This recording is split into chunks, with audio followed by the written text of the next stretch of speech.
여러분, 성경을 읽으시면서 여러분 때때로 어떤 마음을 가지십니까?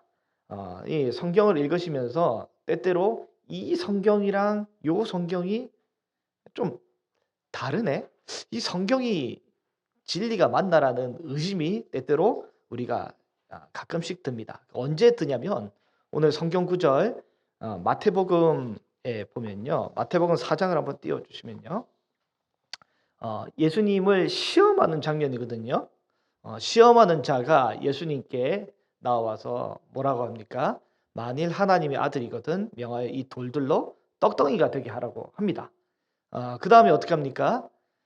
사람이 떡으로만 사는 것이 아니라고 하면서 하나님 말씀으로 산다고 하시죠. 5절에 보면 그런 다음에 마귀가 예수님을 성전 꼭대기에 세웁니다. 그런 다음에 어떻게 해요? 뛰어내리면 천사가 받아준다고 하죠. 그리고 7절에 이 하나님을 시험하지 말라고 합니다. 8절에는 어떻게 합니까?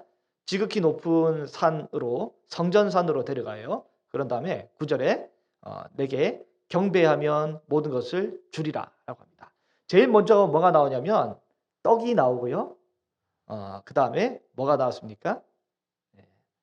이 성전 꼭대기에 세우고 그 다음에 경배가 나옵니다. 떡성경 이 순서대로 나온단 말이죠. 순서가 이렇습니다. 근데 마태복음에는 이러는데 누가복음에는 어떻게 돼 있습니까? 제일 먼저 뭐가 나오냐면 마태는 떡성경이었습니다. 누가복음에는 뭐가 나오냐면 떡이 제일 먼저 나와요. 그 다음에 뭐가 나옵니까? 5절에 넘겨보면 6절 경배가 나오죠. 그 다음에 뭐가 나와요? 성전이 나옵니다. 마태복음에는 떡, 성전, 경배인데 누가복음에는 떡, 경배, 성전이 나온단 말이에요. 오늘 나중에 나오겠지만 때때로 성경을 읽다 보면 안 맞는 뭔가가 발견이 된단 말이죠. 이런 부분에서 어떻게 우리는 이걸 해결해야 될까? 일부가 안 맞을 수 있고 일부가 오류가 있을 수 있다 하고 넘겨야 될까? 아니면 어떻게 해야 될까요? 오늘은 이 성경에는 오류가 없다라는 성경의 무호성에 대해서 한번 살펴보도록 하겠습니다. 지난 시간에 어떻게 했습니까? 하나님 말씀은 순전하고 그리고 7번 단련한 은과 같이 오류가 없다라고 했습니다. 여러분, 성경의 원문에는 오류가 있을까요? 없을까요? 원문에는 오류가 없습니다. 여러분, 이것을 믿지 않는 그 순간부터 우리는 와장창 신앙이 무너져 내리기 시작할 겁니다. 그래서 좌우지간 성경은 오류가 없다. 여기서 우리는 출발해야 되는 것입니다. 오늘 다룰 첫 번째, 성경은 무오하다, 오류가 없다라고 우리는 믿고 있습니다. 여러분, 성경의 무오성은 성경 원본이 사실과 반대되지 않고 무조건 진리다라고 믿는 것입니다. 언제나 성경은 진리를 말하고요. 성경 저자의 의도가 무조건 진실성을 띠고 있다라는 것을 우리는 믿고 있습니다. 여러분, 첫 번째 내용인데요. 성경은 무하다의 첫 번째 1번을 같이 한번 읽어보겠습니다. 시작. 성경은 무하다. 단 일상적인 언어를 사용한다. 네, 성경은 무한대 일상적인 언어를 사용하고 있습니다. 창세기 1장 5절에 보면 하나님이 빛을 낮이라 칭하고 어둠을 밤이라고 부르시는데, 그리고 여호수아 10장 13절에도 봐도 태양이 머물고 달이 멈추어라라고 이렇게 이야기를 여호수아가 선언을 하잖아요. 여러분, 해가 뜨고 달이 지는 이런 개념은 사실은 해가 떴다, 뭐 해가 졌다 이런 개념은 지구가 태양 주위를 1년에 한 번 공전하고 하루에 한 번씩 자전하면서 발생하는 그런 개념이잖아요. 그러니까 해가 뜨고 지고 이렇게 되는데, 근데 창세기에서는 그거를 과학적인 설명을 하는 것이 아니라 관찰자의 일상적인 언어, 아침에 해가 뜨고 그리고 저녁 되면 해가 지고, 요거를 기록해 놓은 거죠. 여호수아서에서도 하나님께서 이 시간을 멈추셨는지 혹은 우주를 멈추셨는지 우리는 정확하게 알 수 없지만 어쨌든 과학적인 영역을 모르지만 관찰자가 바라본 시점에서는 분명하게 확실하게 태양이 멈춰버렸어요. 달도 멈춰버렸어요. 그거를 이제 관찰자의 일상의 언어로 기록해 둔 것입니다. 근데 여기에 대해서 만약에 과학적인 표현을 하지 않았다고 지구가 도는 거지 태양이 도냐? 라고 이렇게 막 어떤 그 학문적인 주장을 하게 되면 안 되지 않습니까? 이 화자의 관점은 해가 뜨고 비가 내리고 이런 화자의 관점, 이런 관찰자의 입장에서 기록을 한 것이라고 우리는 믿고 있습니다. 그렇기 때문에 일상적인 언어로 사용을 해서 우리가 이해하기 쉽지만 이것이 오류가 있는 글이 아니다라는 것을 기억하시기 바랍니다. 아울러 때때로 성경을 읽다 보면 이 수치가 애매한 부분들이 많이 있습니다.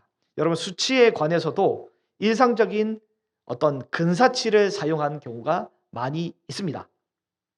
어떤 경우 있습니까? 우리 역대하 4장 2절 말씀을 보면 그 놋으로 만든 바다가 지름이 얼마가 되냐면 10규빗입니다. 지름 10규빗. 그러면 지름에 대해서 이 둘레가 얼마가 될까요? 우리 그 학교에서 수학을 배울 때, 산수를 배울 때 어떻게 기억 안 나실 거예요? 현대에서는 원에 대한 둘레값을 파이 이거를 뭐 어떻게 해요? 3.14159 뭐 이렇게 간단 말이죠. 요렇게 수학책이 아니니까 수학으로 이 기록해 놓은 것이 아니라 근사치로 역대하 4장 2절 말에 보면 어떻게 되어 있어요? 그 주위는 30규빗 길이의 줄로 둘을 만하며라고 이제 근사치로 기록을 해 놓았습니다. 저자의 의도는 숫자의 치수를 정확하게 기록하는 것이 아니라 뭐냐면 매우 크고 웅장한 이 놋으로 만든 바다, 이 대야라는 것을 알려주기 위해 일상적인 언어로 그것을 기록을 하였기 때문에 근사치로 이렇게 기록을 해둔 거죠. 똑같은 의미로 사무엘상 4장 10절에도 보면 어떻게 되어 있냐면 전투에서 블레셋 사람들 앞에서 이 이스라엘 사람들이 패배한 사람의 숫자가 나옵니다. 보병이 몇 명이 죽었다라고 되어 있습니까? 보병이 3만 명이라고 이 유인물 보시죠? 예, 3만 명이라고 되어 있습니다. 여러분. 근데 이 구절을 정확하게 보병이 3만 명이라고 해석을 하면 될까요? 안 될까요? 안 되죠.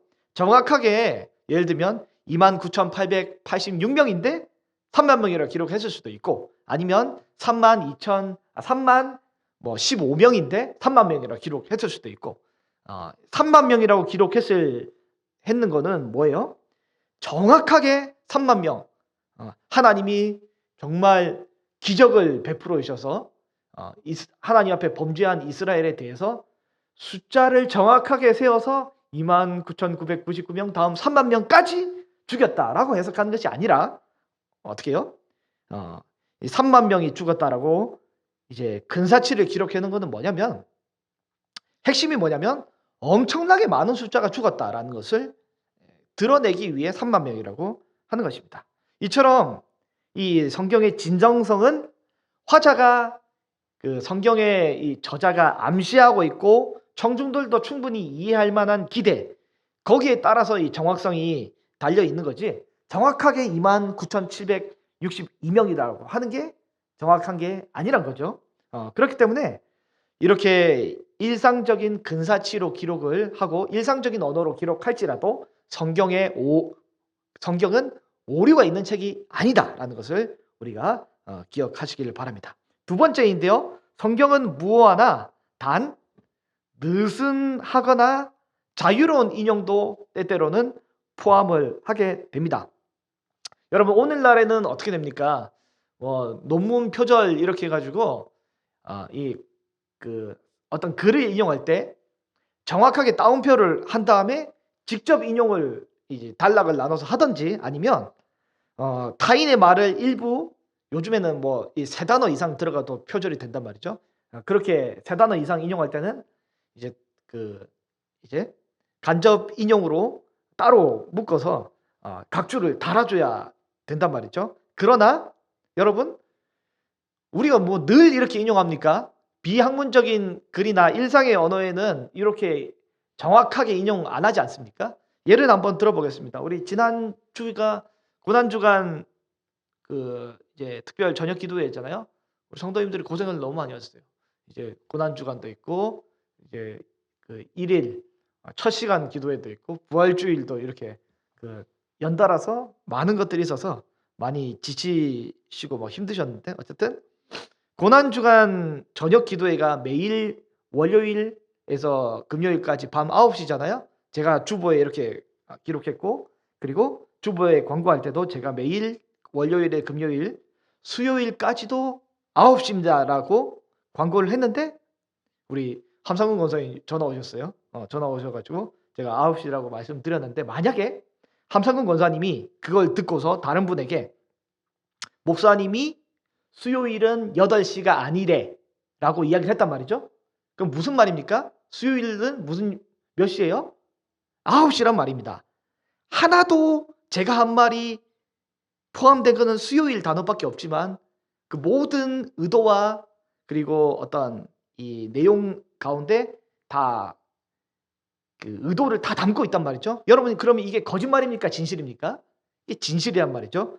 고대인들도 이렇게 직접 인용하는 것에 익숙하지 않고 간접 인용을 하거나 아니면 저자의 의도를 따와서 인용을 이렇게 한 것이 대부분이었습니다. 그래서 우리 이사야 61장 1절에서 2절에 보면 성경에 2절에 이렇게 되어 있어요. 여호와의 은혜의 해와 우리 하나님의 보복의 날을 선포하기 위해 우리 여호와의 종이 기름 부음 받았다라고 되어 있는데요. 그런데 예수님은 첫 설교 때 요거를 인용해 오시면서 누가복음 4장에서 어떻게 설교를 하시냐면 주의 은혜의 해를 전파하게 하려 하십니다라고 했습니다. 여러분, 그럼 뭐가 빠졌어요?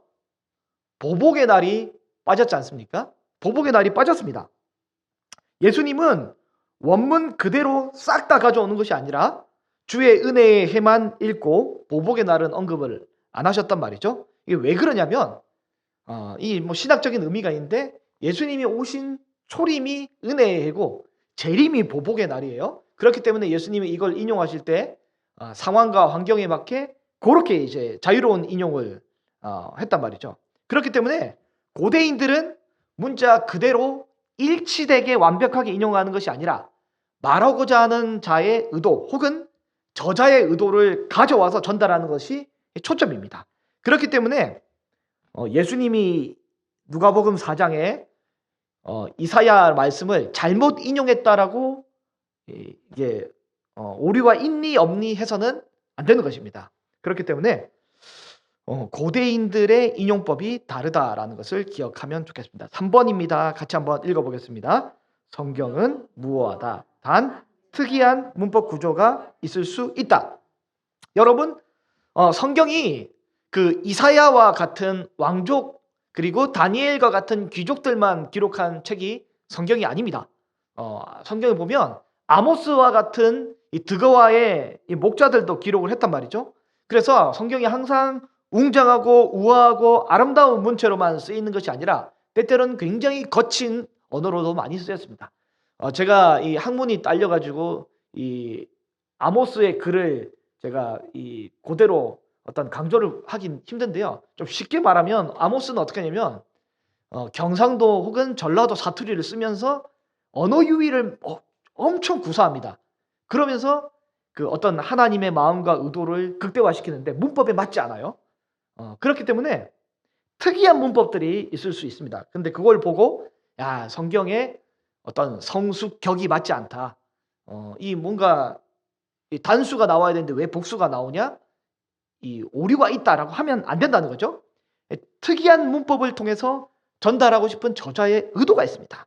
여러분, 출애굽기 3장 14절에 나오는 하나님이 당신을 소개하실 때 나는 스스로 있는 자이다 라고 할 때 야훼, 아스웨르 야훼 이 설명하실 때 이거는 일반적인 고전적인 문법의 정말 깔끔한 정의를 넘어서는 독특한 표현입니다. 이게 하나님의 스스로를 표현하시기 위해 일반적인 문법의 깔끔한 정의를 넘어선 독특한 표현이란 말이죠. 일반적인 표현은 나는 있을 것이다, 나는 되겠다라는 의미를 가지고 있지만 하나님은 그렇게 쓰시지 않고 어떻게 쓰시냐면 관계 대명사 중간에 있는 아세르를 아주 묘하게 활용하셔서 의도적으로 열린 이 어떤 답을 만들어냅니다. 나는 나다.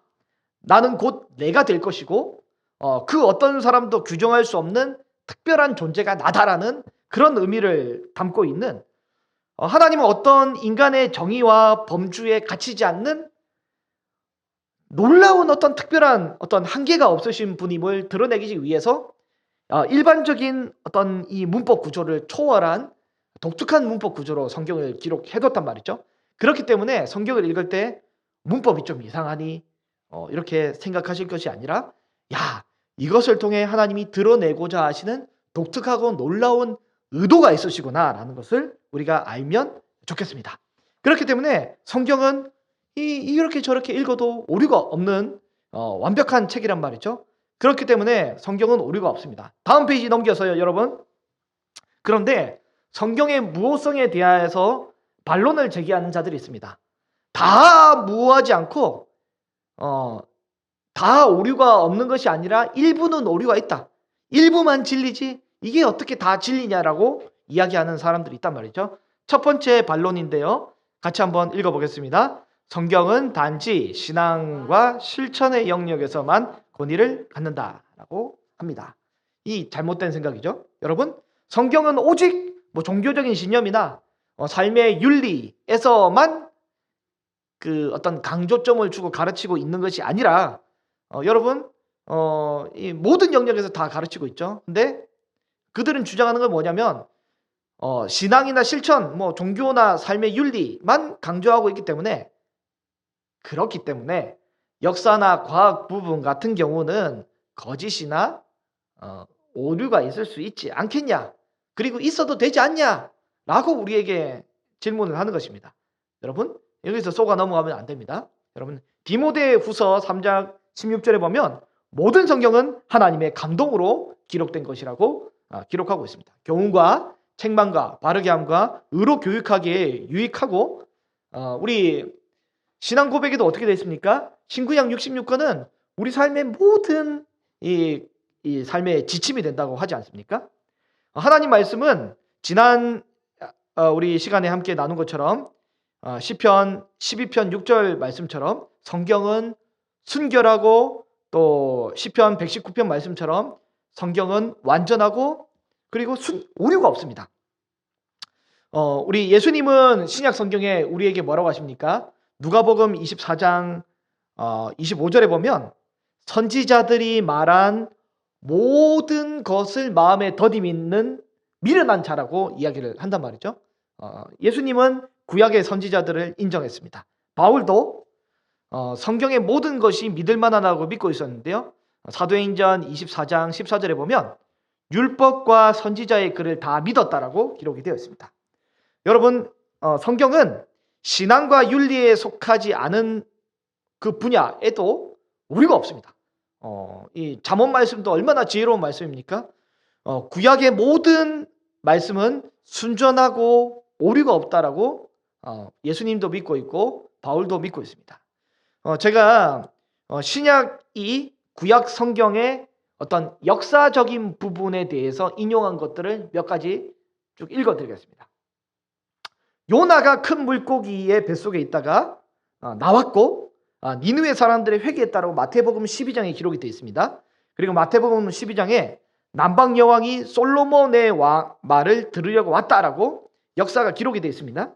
그리고 나병에 걸린 수리아 사람 나아만이 치료를 받았다라고 누가복음 4장에 기록되어 있습니다. 누가복음 17장에는 롯이 소돔을 떠난 날 불과 유황이 하늘에서 비처럼 내렸다라고 기록이 되어 있습니다. 히브리서 11장에는 아벨, 에녹, 노아, 아브라함, 모세, 라합 등의 모든 삶이 실제 있었다라고 그렇게 믿고 있고요. 베드로후서 2장에 봐도 발람의 나귀가 말한 것이 기록이 되어 있습니다. 신약에서는 구약 성경의 모든 것들이 다 진리라고 믿고 있고 그리고 제한하지 않고 이 함께 인용했던 여러 가지 배경의 역사나 그리고 과학적인 부분까지도 신뢰할 수 없는 부분이라고 말하지 않고요. 모든 것은 다 뺄 수 없고 모든 것은 다 진리라고 선언하고 있습니다. 그렇기 때문에 우리는 어떤 하나님 말씀도 뺄 수가 없고요. 모든 하나님 말씀은 다 그 의도가 있고 하나님의 말씀이 의도치 않게 기록된 것이 없습니다. 그렇기 때문에 우리 하나도 빠짐없이 있는 그대로 말씀을 받아들일 수 있는 저와 여러분이 될 수 있으시기를 바랍니다. 두 번째입니다. 반론 두 번째를 읽어보겠습니다. 시작. 우리에게는 무한 원본이 없다. 그러니 무호성을 주장할 필요가 없다. 라는 주장을 하는 사람도 있단 말이죠. 여러분 성경의 최초의 그 원본 혹은 그에 대한 사본이 오류가 없고 이제 완벽합니다. 그런데 문제가 뭐냐면 현재 그 원본이나 최초의 사본이 있을까요? 없을까요? 없습니다. 모세나 바울이나 베드로가 기록한 이 사본이 있을 뿐이지 최초의 원본이 없습니다. 그러니까 이분들의 주장이 뭐냐면 원본에만 적용되는 이 무한 교리인데 이것 때문에 우리가 굳이 피 터지게 싸워가면서 이렇게 주장할 필요가 있냐, 그냥 무호성 너무 주장하지 말자라고 이야기를 한단 말이죠. 근데 이에 대한 반론이 뭐냐면 여러분 우리는 원본의 99%를 이미 알고 있습니다. 그리고 1% 미만의 그 이문이라고 부르는데요. 이쪽 사본이랑 저쪽 사본이랑 차이가 있는 걸 보고 이문이라고 하는데 차이가 있는 게 1%도 안 됩니다. 여러분 고대 사본들끼리 서로 다른 것들이 존재하긴 하지만 이 다른 차이가 뭘 말하고 있는지 우리는 문맥을 통해 거의 다 파악할 수 있습니다. 거의 구분할 수 있습니다. 그렇기 때문에 현재 출간된 히브리어 성경이나 헬라어 성경은 거의 원문이랑 동일합니다. 따라서 원문만 무어할 것이 아니라 우리가 가진 사본의 99% 이상이 원문과 거의 같기 때문에 거의 무어다라고 말할 수 있습니다. 그렇기 때문에 학자들은 이 이문이 어디에 있고 뭐가 그 차이가 있는지 모르는 게 없어요. 다 알고 있습니다. 벌써 파악을 다 하고 있습니다. 그렇기 때문에 우리는 이 원문이 없기 때문에 무효하다는 것을 포기할 필요가 없는 것입니다. 예를 한번 들어보겠습니다. 미국의 헌법 원본이 국립문서보관소 건물에 있다고 합니다. 그런데 만약에 지진이나 큰 화재가 나서 그 원본을 상실했다고 한번 가정해 보겠습니다. 그런데 정확한 사본이 수천 개가 존재하기 때문에 원본이 없는데 원본을 이해하는 데는 어려움이 없습니다. 전혀 어려움이 없습니다. 대한민국은 1948년도에 헌법의 그 원본이 분실되었습니다. 현재는 헌법의 사본만 있습니다. 그런데 국회 헌정 포털에 들어가 보면 전자본으로 올라져 있는데 이것이 물론 원본은 아니지만 그런데 우리가 원본을 이해하는데 거의 어려움이 없습니다.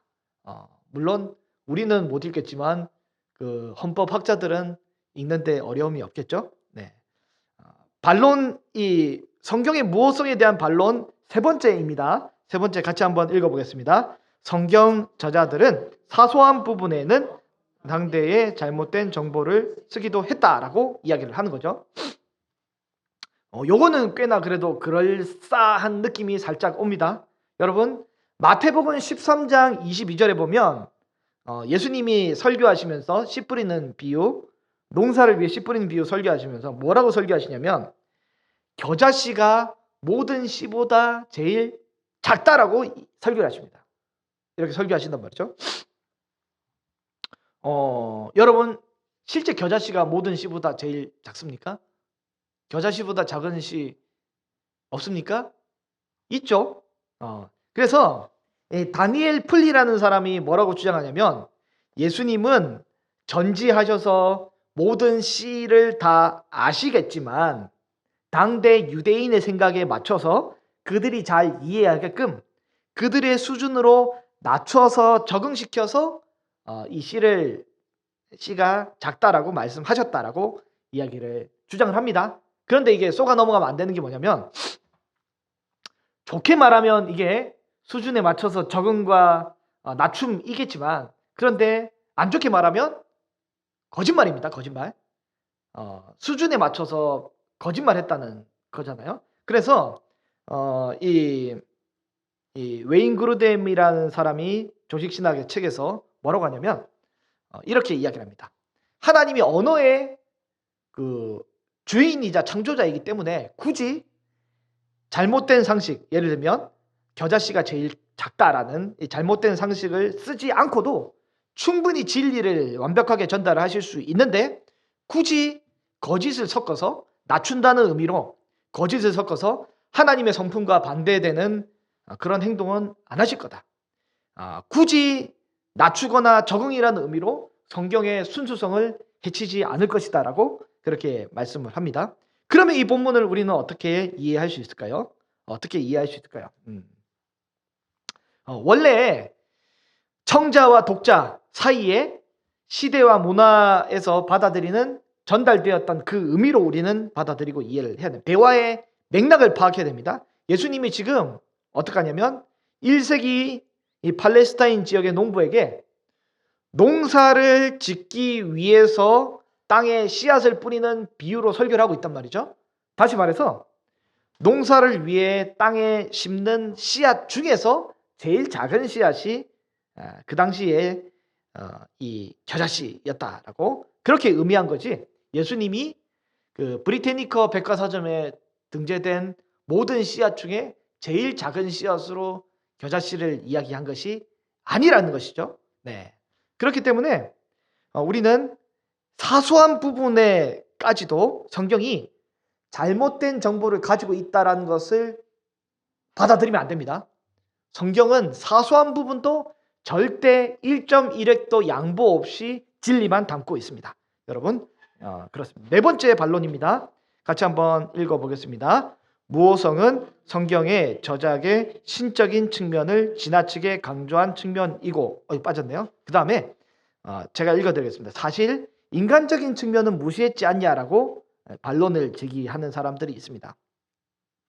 신적인 측면을 너무 강조해서 인간적인 측면을 축소하고 있기 때문에 이 무호성을 너무 강조하고 있는 거 아니냐라고 이야기를 하는 거죠. 여러분, 성경이 인간적인 측면과 신적인 측면이 성경은 모두 있습니다. 하나님이 인간 저자를 통해서 성경을 기록했단 말이죠. 그런데 중요한 것은 뭐냐면, 인간적인 측면이 있다 할지라도 반드시 성경에 오류가 있다라고 믿으면 안 됩니다. 성경은 하나님이 인간의 언어를 사용하는 그 인간을 사용해서 기록을 하셨지만, 중요한 것은 뭐냐면 인간이 성경을 기록할 때는 성령님의 감독에 의해 오류 없이 성경이 기록이 되었습니다. 여러분, 성경의 저자 자체는 오류가 있지만 성령님께서 성경을 저술하는 기간 동안에 그 기록에 대해서 오류가 없도록 지켜주셨습니다. 민수기에 보면 발람이 나오지 않습니까?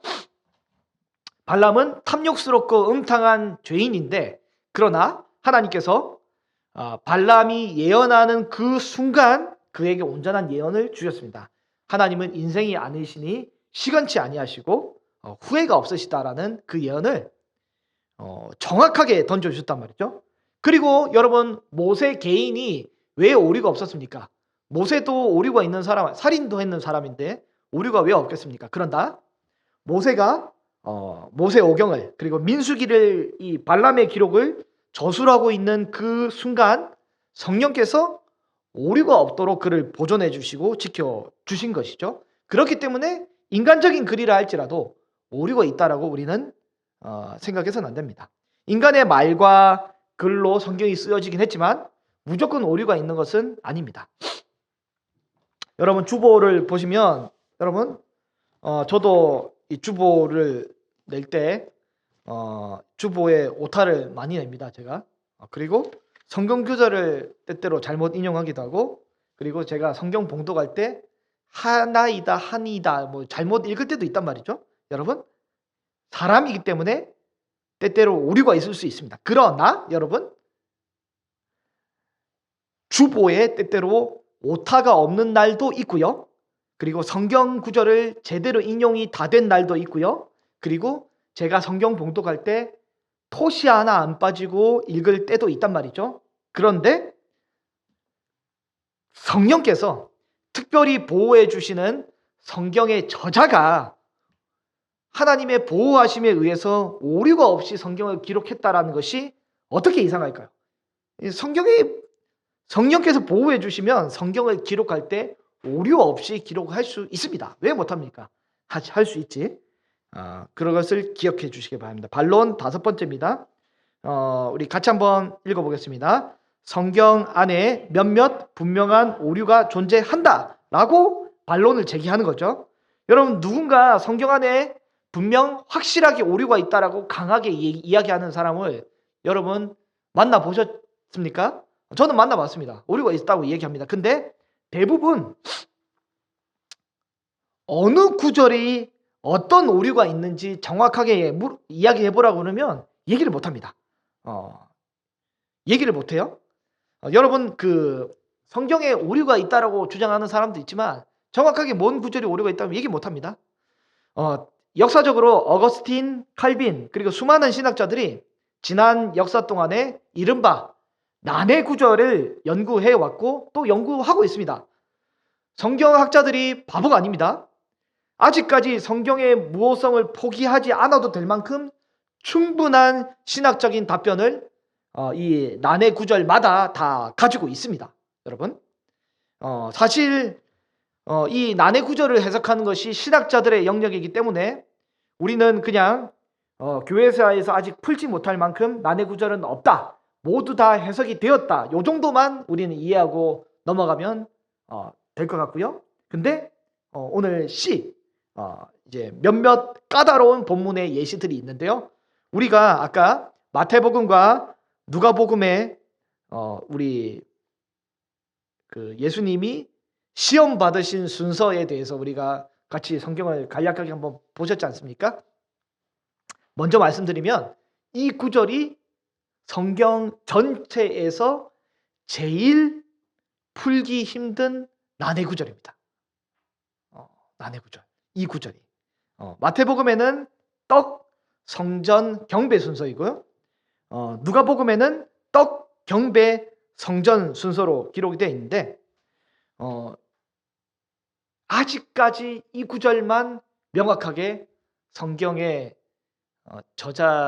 성경학자들이 물론 이제 학문적인 부분에서 마태복음은 아예 마태복음 따로, 누가복음은 누가복음 따로라고 주장하는 사람 말고 성경은 1.1획도 서로 상호간에도 오류가 없다라고 믿는 사람들 중에 유일하게 이 본문만 아리송한 본문입니다. 유일하게 한 저자는 분명히 이 시험이란 내용을 주제에 따라 배열을 한 것 같고 한 저자는 시간에 따라 배열을 했는데 이 부분만 약간 아리송한 부분, 예수님이 시험 받으시는 본문인데 이거를 읽다가 성경 이제 신학자들이 시험에 들 수 있는 그런 본문입니다. 이 본문만 그래요. 여러분, 그 다음에 본문이 뭐냐면 드다와 유다의 반란 순서가 사도행전에 기록이 되어 있는데요. 사도행전에 보면 어떻게 기록이 되어 있냐면 드다가 이 반란을 일으키고 그 다음 같은 해에 갈릴리 사람 유다가 반란을 일으켰다라고 가말리엘이 이제 이야기하는 중에 나온단 말이죠. 인용을 합니다. 근데 문제는 뭐냐면 요세푸스라는 역사학자가 기록한 역사책에는 갈릴리 사람 유다가 먼저 나오고 그 뒤에 드다의 반란이 나옵니다.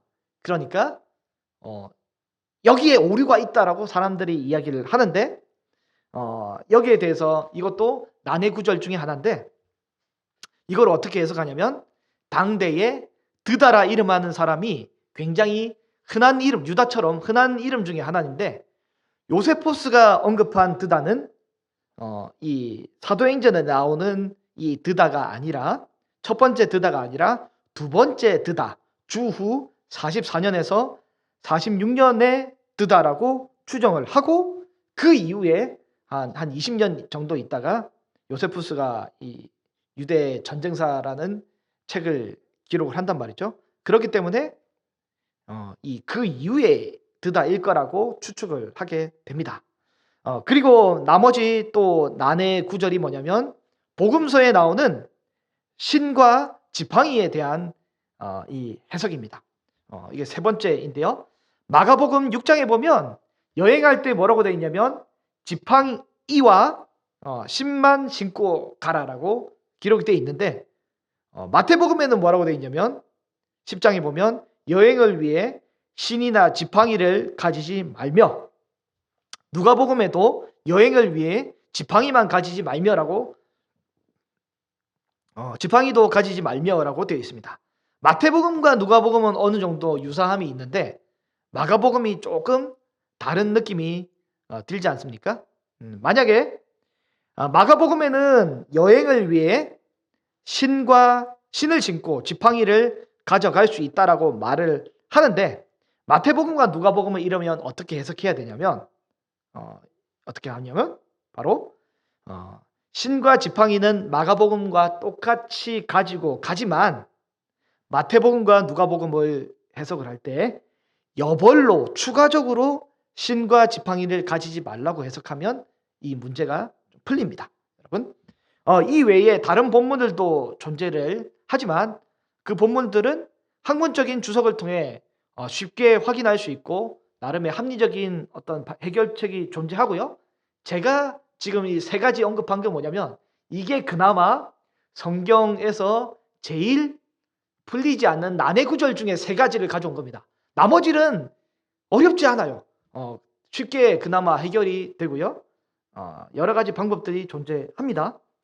그나마 어려운 게 이 세 가지입니다, 여러분. 그렇기 때문에 우리는 성경의 무호성을 쉽게 포기해서는 안 되겠습니다. 성경의 무호성을 포기하게 되면 어떤 문제가 발생하게 되냐면 교회도 무너지고 교리도 무너지게 됩니다. 마지막 부분을 짧게 한번 정리를 하면요. 하나님이 이제 성경의 무호성이 무너지게 되면 하나님이 우리에게 쉽게 이해시키기 위해 예를 들면 겨자씨가 제일 작은 씨앗이다라고 하는 거짓된 사상을 만약에 이제 가르치게 된다면 사실은 그게 아니라고 했잖아요. 겨자씨가 제일 작은 거는 농부들이 씨앗을 뿌리는 씨앗 중에 제일 작은 거라고 했잖아요. 근데 잘못된 지식으로 만약에 전한다고 한다면 문제가 뭐냐면 의도적으로 거짓이 들어가고 의도적으로 오류가 들어가게 된다면 우리도 이 사소한 부분에서 의도적인 거짓말이 포함되게 되는 것입니다. 왜냐하면 하나님을 본받아서 살아가는 자녀가 하나님의 말씀을 따라하다 보면 그렇게 되는 거죠. 그렇기 때문에 무호성을 부인하게 되면 우리는 와장창 무너지게 됩니다. 또한 두 번째로 무호성을 부인하게 되면 우리는 하나님이 하시는 말씀에 관해 신뢰할 수가 없습니다.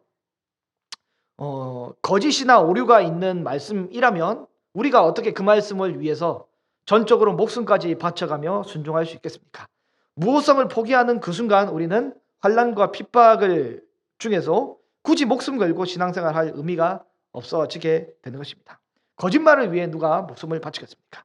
아울러 세 번째, 무호성을 포기하게 되면 사실상 어떤 게가 되냐면 이 성경은 무호한지 안 한지, 저 성경이 진리인지 아닌지를 하나님이 아니라 내가 판단하게 돼서 하나님 말씀을 내 머리로 판단하게 되는 교만함에 빠지게 됩니다.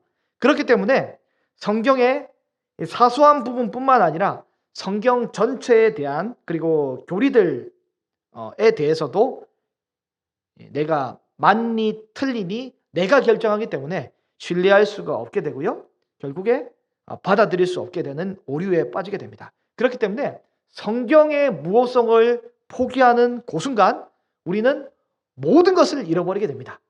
그렇기 때문에 여러분 정말 사소한 1.1핵이라도 성경이 좀 의심스러운데 이게 서로 안 맞는 것 같은데라는 뭔가가 발견될지라도 여러분 그거를 신학자들이 해석을 하고 해결하기 때문에 성경 주석을 통해서 설교를 통해서 우리가 해석을 해야 되고요. 만약에 그거를 포기하고 우리가 성경에도 오류가 있다라고 하는 그 순간 우리의 신앙은 와장창 무너지게 될 것입니다.